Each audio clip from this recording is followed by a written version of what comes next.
One of the key things about LEADER that makes it different from other sources of funding is the way that it's structured as a bottom-up process.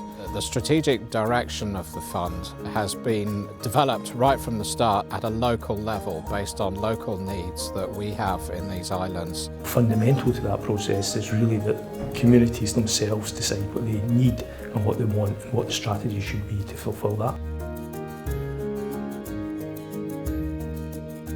There's a local action group that runs the LEADER programme locally, and there's been a specific one for youth projects which has been very successful.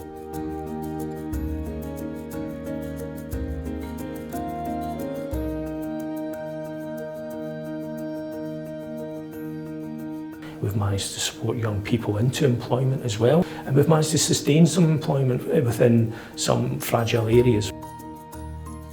LEADER funding for us is perfect because it's targeted to remote rural communities like ourselves.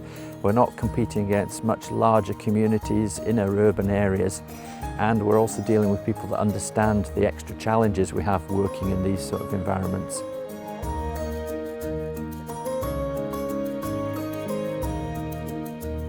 And we do far better than any other area of Scotland in terms of that match funding, and the risks involved in the projects are more evenly spread.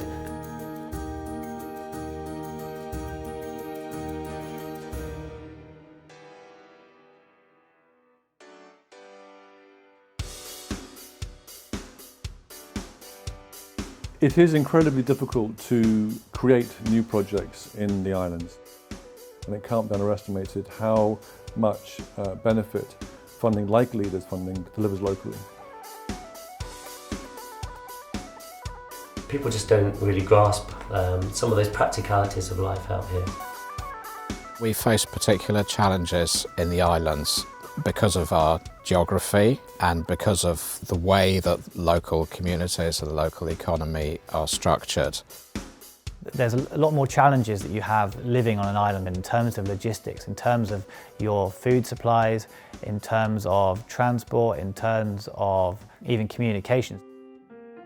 It operates in a different way from other funding I've known. There's much more of an ability to be innovative and take risks with what you're funding, while still making the businesses and the community enterprises accountable for what they're doing and responsible for the use of public money.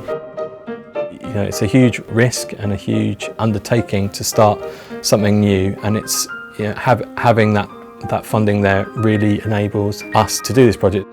I set off approaching my own business bank provider, and I was actually laughed at with having had all that negativity to find myself having meetings with LEADER and them saying we need to fund projects like yours in your location because they very much saw it as a positive addition to the North Uist economy. I think every small project that shows a possibility of a bigger project to come off it.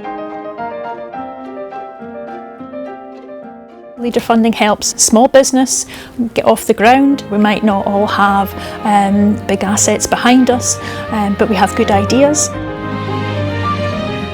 It's part of establishing new hubs for, you know, creative industries or arts and culture.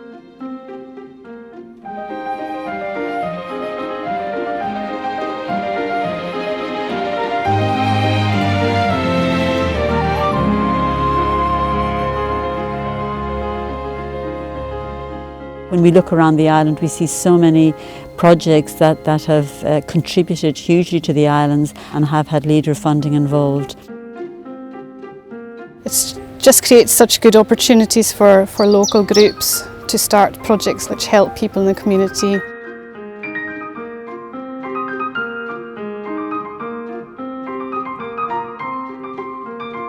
We've got the pontoons here in Scarpy, we've got them up in Tarbert as well, and neither of which would be here without LEADER funding as well. And it's made a huge difference to marine tourism. The projects we have done so far have attracted more people to the area, stimulating the tourist economy. We've developed affordable housing, and we've built services that are addressing the needs of the local community. So it's perfectly targeted for us. We have this inclusive growth agenda within Scotland. This kind of project significantly contributes towards that, and to really recognise the value of rural enterprise within the whole of the Scottish economy.